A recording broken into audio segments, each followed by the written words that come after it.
Hello everyone, welcome back to The Time Machine by H.G. Wells. Chapter 7. Now indeed I seemed in a worse case than before. Hitherto, except during my night's anguish at the loss of the time machine, I had felt a sustaining hope of ultimate escape, but that hope was staggered by these new discoveries. Hitherto I had merely thought of myself impeded by the childish simplicity of the little people, and by some unknown forces which I had only to understand to overcome. But there was an altogether new element in the sickening quality of the Morlocks, a something inhuman and malign.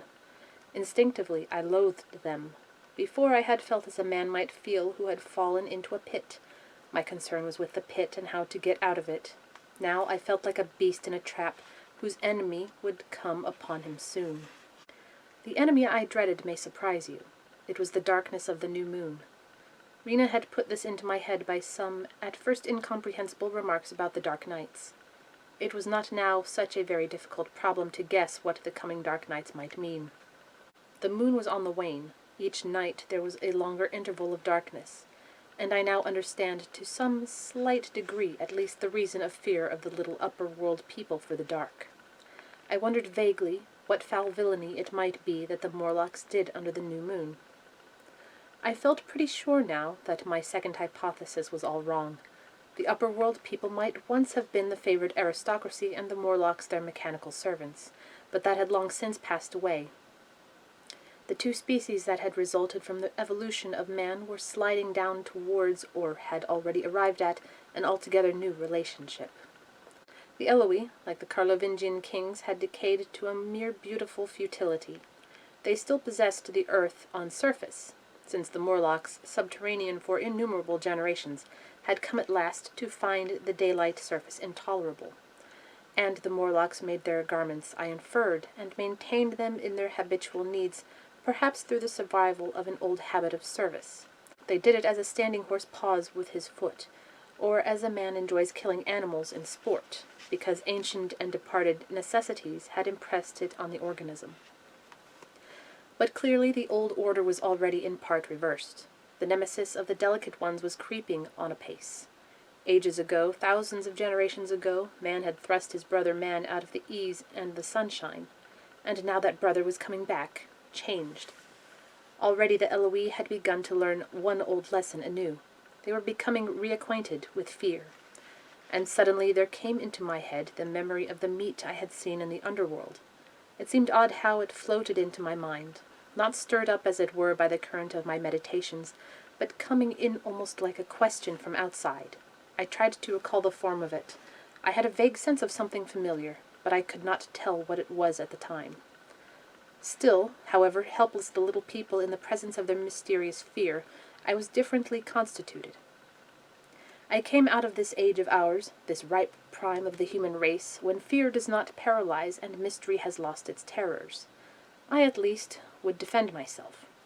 Without further delay, I determined to make myself arms and a fastness where I might sleep. With that refuge as a base, I could face this strange world with some confidence I had lost in realizing to what creatures night by night I lay exposed. I felt I could never sleep again until my bed was secured from them. I shuddered with horror to think how they must already have examined me. I wandered during the afternoon along the valley of the Thames, but found nothing that commended itself to my mind as inaccessible. All the buildings and trees seemed easily practicable to such dexterous climbers as the Morlocks, to judge by their wells must be. Then the tall pinnacles of the Palace of Green Porcelain and the polished gleam of its walls came back to my memory, and in the evening, taking Weena like a child upon my shoulder, I went up the hills towards the southwest. The distance, I had reckoned, was 7 or 8 miles, but it must have been nearer 18. I had first seen the place on a moist afternoon when distances are deceptively diminished. In addition, the heel of one of my shoes was loose, and a nail was working through the sole. They were comfortable old shoes I wore about indoors, so that I was lame. And it was already long past sunset when I came in sight of the palace, silhouetted black against the pale yellow of the sky. Weena had been hugely delighted when I began to carry her, but after a time she desired me to let her down, and ran along by the side of me, occasionally darting off on either hand to pick flowers to stick in my pockets. My pockets had always puzzled Weena, but at the last she had concluded that they were an eccentric kind of vase for floral decoration. At least she utilized them for that purpose, and that reminds me, in changing my jacket I found— The time-traveler paused, put his hand into his pocket, and silently placed 2 withered flowers, not unlike very large white mallows, upon the little table. Then he resumed his narrative.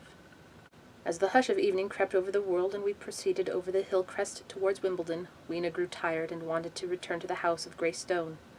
But I pointed out the distant pinnacles of the palace of green porcelain to her, and contrived to make her understand that we were seeking a refuge there from her fear. You know that great pause that comes upon things before the dusk. Even the breeze stops in the trees. To me there is always an air of expectation about that evening stillness. The sky was clear, remote, and empty save for a few horizontal bars far down in the sunset. Well, that night the expectation took the color of my fears. In that darkling calm my senses seemed preternaturally sharpened. I fancied I could even feel the hollowness of the ground beneath my feet. Could, indeed, almost see through it the Morlocks on their ant-hill going hither and thither and waiting for the dark. In my excitement I fancied that they would receive my invasion of their burrows as a declaration of war. And why had they taken my time machine? So we went on in the quiet, and the twilight deepened into night. The clear blue of the distance faded, and one star after another came out. The ground grew dim, and the trees black. Weena's fears and her fatigue grew upon her. I took her in my arms and talked to her and caressed her. Then, as the darkness grew deeper, she put her arms around my neck, and closing her eyes, tightly pressed her face against my shoulder. So we went down a long slope into a valley, and there in the dimness I almost walked into a little river. This I waded and went up the opposite side of the valley, past a number of sleeping houses, and by a statue, a faun or some such figure, minus the head. Here, too, were acacias. So far I had seen nothing of the Morlocks, but it was yet early in the night, and the darker hours before the old moon rose were still to come.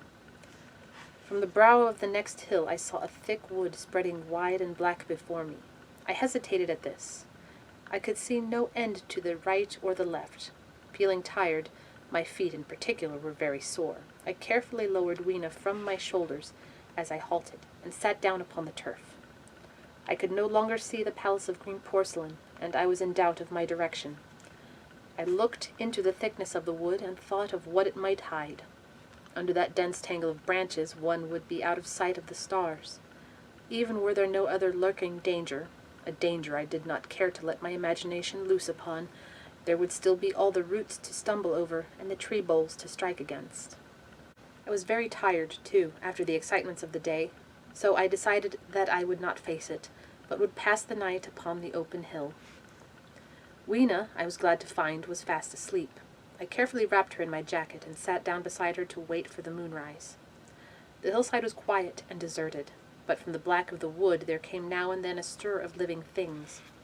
Above me shone the stars, for the night was very clear. I felt a certain sense of friendly comfort in their twinkling. All the old constellations had gone from the sky, however. That slow movement, which is imperceptible in 100 human lifetimes, had long since rearranged them in unfamiliar groupings. But the Milky Way, it seemed to me, was still the same tattered streamer of star-dust as of yore. Southward, as I judged it, was a very bright red star that was new to me. It was even more splendid than our own green Sirius. And amid all these scintillating points of light one bright planet shone kindly and steadily like the face of an old friend. Looking at these stars suddenly dwarfed my own troubles and all the gravities of terrestrial life. I thought of their unfathomable distance and the slow, inevitable drift of their movement out of the unknown past into the unknown future. I thought of the great processional cycle that the pole of the earth describes. Only 40 times had that silent revolution occurred during all the years that I had traversed. And during these few revolutions all the activity, all the traditions, the complex organizations, the nations, languages, literatures, aspirations, even the mere memory of man as I knew him, had been swept out of existence. Instead were these frail creatures who had forgotten their high ancestry and the white things of which I went in terror. Then I thought of the great fear that was between the two species, and for the first time, with a sudden shiver, came the clear knowledge of what the meat I had seen might be. Yet it was too horrible. I looked at little Weena sleeping beside me, her face white and star-like under the stars, and forthwith dismissed the thought. Through that long night I held my mind off the Morlocks as well as I could, and whiled away the time by trying to fancy I could find signs of the old constellations in the new confusion. The sky kept very clear, except for a hazy cloud or so. No doubt I dozed at times. Then, as my vigil wore on, came a faintness in the eastward sky, like a reflection of some colourless fire, and the old moon rose, thin and peaked and white, and close behind and overtaking it, and overflowing it, the dawn came pale at first, and then growing pink and warm. No Morlocks had approached us. Indeed, I had seen none upon the hill that night, and in the confidence of renewed day it almost seemed to me that my fear had been unreasonable. I stood up and found my foot with the loose heel swollen at the ankle and painful under the heel, so I sat down again, took off my shoes, and flung them away. I awakened Weena, and we went down into the wood, now green and pleasant instead of black and forbidding. We found some fruit wherewith to break our fast. We soon met others of the dainty ones, laughing and dancing in the sunlight as though there was no such thing in nature as the night. And then I thought once more of the meat that I had seen. I felt assured now of what it was, and from the bottom of my heart I pitied this last feeble rill from the great flood of humanity. Clearly, at some time in the long-ago human decay, the Morlocks' food had run short. Possibly they had lived on rats and such, like vermin. Even now man is far less discriminating and exclusive in his food than he was, far less than any monkey. His prejudice against human flesh is no deep-seated instinct, and so these inhuman sons of men, I tried to look at the thing in a scientific spirit. After all, they were less human and more remote than our cannibal ancestors of 3,000 or 4,000 years ago, and the intelligence that would have made this state of things a torment had gone. Why should I trouble myself? These Eloise were mere fatted cattle, which the ant-like Morlocks preserved and preyed upon, probably saw to the breeding of, and there was Weena dancing at my side. Then I tried to preserve myself from the horror that was coming upon me, by regarding it as a rigorous punishment of human selfishness. Man had been content to live in ease and delight upon the labors of his fellow-man, had taken necessity as his watchword and excuse, and in the fullness of time necessity had come home to him. I even tried a Carlyle-like scorn of this wretched aristocracy in decay. But this attitude of mind was impossible. However great their intellectual degradation, the Eloise had kept too much of the human form not to claim my sympathy, and to make me perforce a sharer in their degradation and their fear. I had at that time very vague ideas as to the course I should pursue. My first was to secure some safe place of refuge, and to make myself such arms of metal or stone as I could contrive. That necessity was immediate. In the next place, I hoped to procure some means of fire, so that I should have the weapon of a torch at hand, for nothing, I knew, would be more efficient against these Morlocks. Then I wanted to arrange some contrivance to break open the doors of bronze under the White Sphinx. I had in mind a battering ram. I had a persuasion that if I could enter those doors and carry a blaze of light before me, I should discover the time machine and escape. I could not imagine the Morlocks were strong enough to move it far away. Weena I had resolved to bring with me to our own time, and turning such schemes over in my mind, I pursued our way towards the building, which my fancy had chosen as our dwelling.